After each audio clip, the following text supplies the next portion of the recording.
اب پتہ یہاں ویسٹ میں ہمیں اور کسی کی کوئی پرواہ نہیں ہے سوائے اپنے مسلم معاشرے کی، کہ مسلم امہ میں کیا ہو رہا ہے صرف. اور اس ٹیڑھ پن کی وجہ سے، رسول اللہ صلی اللہ علیہ وسلم کی سنت سے دور جانے کی وجہ سے اللہ تعالیٰ نے یہ ہم پر مشکل امتحانات لا کھڑے کیے ہیں، مشکل فتنے ہیں، مصیبتیں ہیں. اور انفارچونیٹلی اتنے سارے بہن اور بھائی ہیں جو بڑی مشکل سے جو ہے اپنے آپ کو بچائے ہوئے ہیں اس فتنے سے، اور اتنی نیگیٹیوٹی فیس کر رہے ہیں، جتنی مشکلات فیس کر رہے ہیں. اور یہ چیز جو ہے ہمیشہ رہے گی ویسے تو الحمدللہ. لیکن ہمیں یہاں سے کیا کرنا چاہیے؟ ہمیں یہاں سے ایک ڈفرینس پیدا کرنا ہے. مجھے پتہ ہے یہ بات میں نے یہاں پہ پہلے بھی ایک دفعہ کی ہے، لیکن میں پھر بھی کہوں گا کہ ہمیں کنسرن ہونا چاہیے ہمارے پڑوسی کے بارے میں. ہمیں خیال ہونا چاہیے ان لوگوں کا جو لوگ ہمیں راستے میں ملتے ہیں، جو لوگ ہمارے محلے میں رہتے ہیں، ٹھیک ہے نا. ان سارے لوگوں کا ہمیں بھی خیال ہونا چاہیے. جب ہمیں ان عوامل کا خیال ہوگا نا، جو مسئلے ہمارے ارد گرد ہو رہے ہیں، خاص کر ہمارے اس ملک میں، کیونکہ آپ اس ملک میں اپنے بچے کو بڑا کر رہے ہیں، یہیں پرورش کر رہے ہیں. آپ اس معاشرے میں رہ رہے ہیں جہاں پہ وہ ایک سرٹن ایج کو جب پہنچیں گے تو وہ خود مختار ہوں گے. اور اگر آپ نے ان کی کوئی کیئر اور کنسرن آپ نے نہیں رکھا ہوگا نا، خاص کر آپ نے اس معاشرے کا خیال نہیں رکھا ہوگا، تو پھر آپ کی شکایت بنتی نہیں ہے، ٹھیک ہے نا. جب آپ کا بچہ برے راستوں میں لگے گا تو پھر آپ کمپلین کسی کو نہ کریں،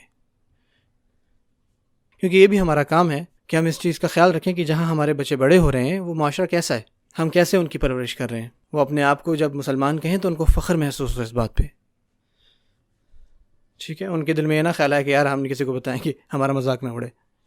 اور یہ ہمارا کام ہے جو ہمیں کرنا ہے.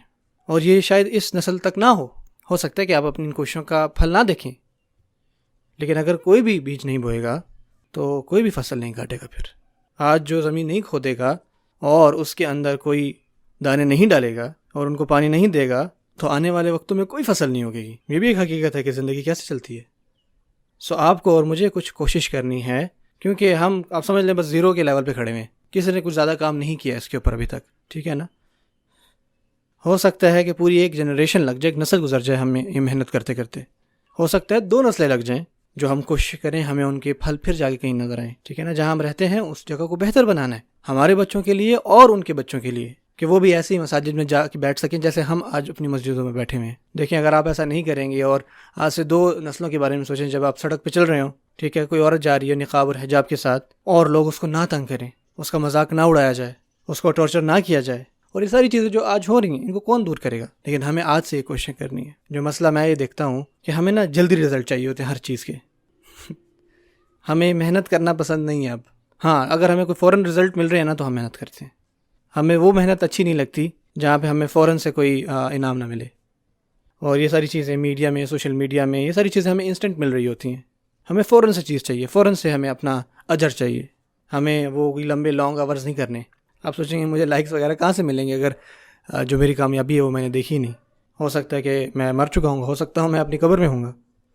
سو اس کے اوپر ہمیں بہت دھیان سے سوچیں، ورنہ ہم اسی حالتوں میں پڑے رہیں گے.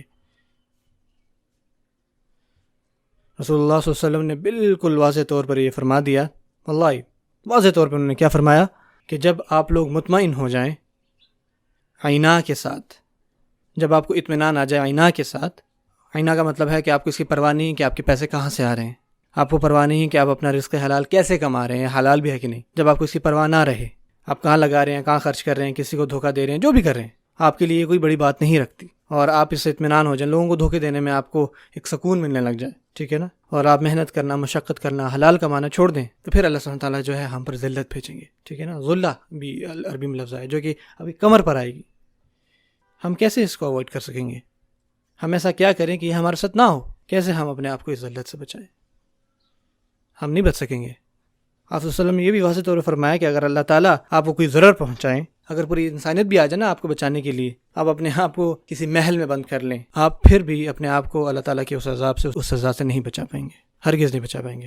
انہوں نے فرمایا کہ اللہ تعالیٰ یہ ذلت آپ پر طاری کر دیں گے جب آپ کو یہ پرواہ نہیں ہوگی کہ آپ کے پیسے کہاں سے آتے ہیں. اور وہ تب تک نہیں لوٹائیں گے کہ حتی ترجعوا الی دینکم، جب تک تم اپنے رب کی طرف واپس نہیں لوٹتے، تب تک جب تک تم لوگ اپنے دین کی طرف واپس نہیں لوٹتے.